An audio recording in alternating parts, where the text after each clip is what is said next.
গোল গোল চাকা চাকা কাঁকরোল ভাজা তো অনেক খাওয়া হয়েছে, তবে পুর ভরা কাঁকরোল ভাজা যদি করো গরম গরম ভাতের সাথে খেতে কিন্তু দারুণ লাগে। বাইরেটা মুচমুচে আর ভেতরে সুস্বাদু পুর। একবার বানিয়ে খেলে বারবার বানিয়ে খেতে ইচ্ছে করবে। নমস্কার বন্ধুরা, তোমাদের সকলকে রুমির হেসেল ঘরে স্বাগত জানাই। আমি রুমি। আজ আমি বানাবো পুর ভরা কাঁকরোল ভাজা। এটা তো গরম ভাতের সাথে খেতে ভালোই লাগবে, এছাড়াও বিকেলে স্ন্যাক্সে চায়ের সাথে কিন্তু দারুণ লাগবে। তাহলে চলো আর বেশি দেরি না করে রেসিপিটা শুরু করা যাক।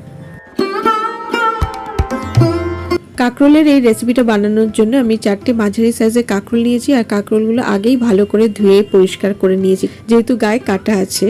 তারপর একটা ছুরির সাহায্যে কাঁকরোলের দুদিকে দুমাথা কেটে মাঝখান থেকে অর্ধেক করে কেটে নিয়েছি। এখন ভেতরের যে বীজ ও শাঁসটা আছে সেটা একটা চামচের সাহায্যে বের করে নেব। কাঁকরোলের গায়ে যে কাটা কাটা অংশটা আছে আমি আর ওগুলি কেটে বাদ দিইনি, তোমরা চাইলে ওগুলি কেটে বাদ দিয়ে নিতে পারো। ভালো করে ধুয়ে নিলেই কিন্তু পরিষ্কার হয়ে যায়। ভেতরের শাঁসটা রেখে দিচ্ছি, আর বীজগুলো যদি নরম থাকে তাহলে সেগুলো রেখে দেবো, আর যদি বেশ শক্ত হয় তাহলে ওই বীজগুলো আর ব্যবহার করব না। বন্ধুরা, আমার চ্যানেলে আমিষ নিরামিষ অনেক রেসিপি পেয়ে যাবে, তোমরা একবার চ্যানেলে গিয়ে দেখে নিতে পারো। এইভাবে সমস্ত শাঁস ও বীজ বের করে নেব।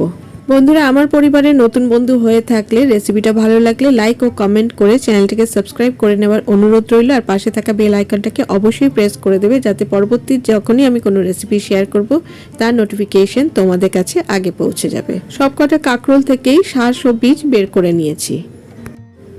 কড়াইতে পর্যাপ্ত পরিমাণে জল গরম করতে বসিয়ে দিয়েছিলাম, ওর মধ্যে দিয়ে দিয়েছি সামান্য একটু নুন। তারপরে কেটে রাখা কাঁকরোলগুলো দিয়ে হালকা করে একটু সিদ্ধ করে নেব, তবে খুব বেশি নরম করব না। 3 থেকে 4 মিনিট কাঁকরোলগুলো হাই ফ্লেমে ফুটিয়ে নিয়েছি। কাঁকরোলগুলো 80% মতো সেদ্ধ করে নিলেই হবে। একটা কাঁটা চামচ দিয়ে দেখে নিচ্ছি সেদ্ধটা হয়েছে কিনা।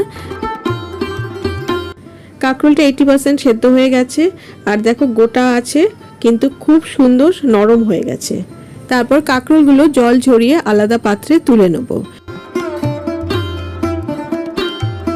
সেদ্ধ করা কাঁকরোলগুলো এদিকে ঠান্ডা হোক, আর এইদিকে একটা বোলের মধ্যে আমি নিয়ে নিলাম 1 চামচ সাদা সর্ষে, 1 চামচ কালো সর্ষে, 2 চামচ পোস্ত, আর একটা কাঁচা লঙ্কা, আর দিয়ে দিলাম অল্প একটু নুন। সর্ষে যেহেতু আছে তাই নুন দিয়ে বাটলে তেতোটা হবে না। আর এটাকে মিক্সিতে পেস্ট করে নেব, আর তার সাথে দিয়ে দেবো ওই যে শাঁসটা বের করে রেখেছিলাম, অল্প একটু নিয়ে নিয়েছি, আর 3 চা চামচ নারকেল কোড়া দিয়ে দিলাম।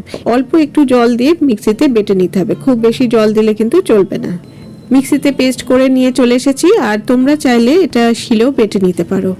এবারে এই কাঁকরোলের মধ্যে চামচের সাহায্যে পুর ভরে নেব। এই কাঁকরোলের পুরটা তো সম্পূর্ণ নিরামিষ, যে কোনো নিরামিষ দিনে ডালের সাথে খেতে ভীষণই ভালো লাগবে।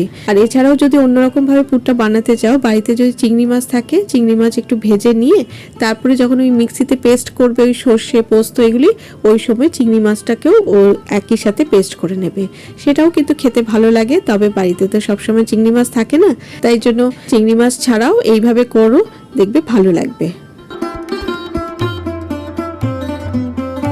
ভর্তি ভর্তি করে সমস্ত কাঁকরোলের মধ্যে পুর ভরে নিয়েছি।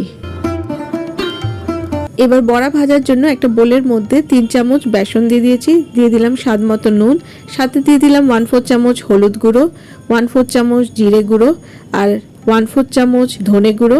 ঝালের জন্য দিয়ে দিলাম 1/4 চামচ লাল লঙ্কা গুঁড়ো, তারপর দিয়ে দিলাম 2 চা চামচ চালের গুঁড়ো। এবারে অল্প অল্প জল দিয়ে ব্যাটারটা রেডি করে নেবো, তবে একবারে বেশি করে জল দেওয়া যাবে না। বেশি করে জল দিয়ে দিলে ব্যাটারটা পাতলা হয়ে যাবে, তখন আবার বেসন অ্যাড করতে হবে। 1 থেকে 2 মিনিট ব্যাটারটা ভালো করে ফেটিয়ে নেব। যে কোনো বড়া বানানোর সময় ব্যাটারটা ভালো করে ফেটিয়ে নিলে কিন্তু বড়াগুলো খেতে বেশ ভালো লাগে। ভালো করে ফেটানো হয়ে গেছে, দেখো ঠিক এই রকম কনসিস্টেন্সিটা হবে, আর খুব বেশি পাতলাও নয় আবার খুব বেশি মোটাও নয়। এবার এইদিকে কড়াইয়ের মধ্যে দিয়ে দিলাম পর্যাপ্ত পরিমাণে সর্ষের তেল। আমি বড়াগুলো সর্ষের তেলেই ভাজছি, তোমরা চাইলে সাদা তেলেও ভাজতে পারো। তেলটা ভালো করে গরম করে নেওয়ার পর এবার কাঁকরোলটা বেসনের মধ্যে ডুবিয়ে নিয়ে একটা চামচের সাহায্যে তুলে এবার ওটা তেলের মধ্যে দিয়ে দেবো। আমি কিন্তু ডুবো তেলে বড়াগুলো ভাজছি না, তোমরা চাইলে ডুবো তেলেও বড়া ভাজতে পারো। যেহেতু এখন তেল বেশি খাওয়া উচিত নয়, তাই জন্য যতটা সম্ভব অল্প তেলেই আমি বড়াগুলো ভাজার চেষ্টা করছি।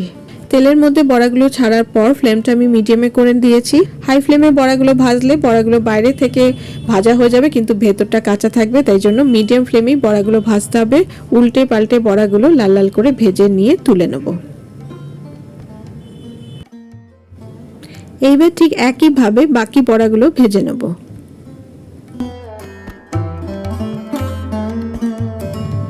দেখো আমি খুব অল্প তেলেই বড়াগুলো ভেজেছি। আজকাল তো সবাই হেলথ কনসিয়াস, তাই ভাজাভুজি খেতে সবাই ভয় পায়। এইভাবে যদি অল্প তেলে বড়াগুলো ভাজা যায় তাহলে কোনো অসুবিধা হবে না।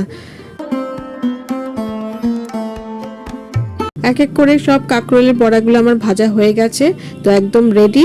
এইবারে সার্ভ করার পালা। এরকম পুর ভরা কাঁকরোল ভাজা গরম গরম ভাতের সাথে যদি একটু ডাল আর এই ভাজা থাকে তাহলে খাওয়াটা একদম জমে যাবে। তো তোমাদের কেমন লাগলো আজকের এই পুর ভরা কাঁকরোল ভাজা আমাকে অবশ্যই লাইক ও কমেন্ট করে জানিও। ভালো লাগলে শেয়ার করার অনুরোধ রইল। বাড়িতে একবার এইভাবে বানিও, আশা করি সকলেরই ভালো লাগবে। আর যারা কাঁকরোল খেতে পছন্দ করে না তাদেরকেও যদি এইভাবে পুর ভরে কাঁকরোল ভেজে দাও তারাও কিন্তু খেয়ে নেবে। তাহলে আজকে এই পর্যন্ত। আমি আবারও হাজির হয়ে যাব আমার হেসেল ঘরের খবর নিয়ে। তোমরা সবাই ভালো থেকো, সুস্থ থেকো। টাটা।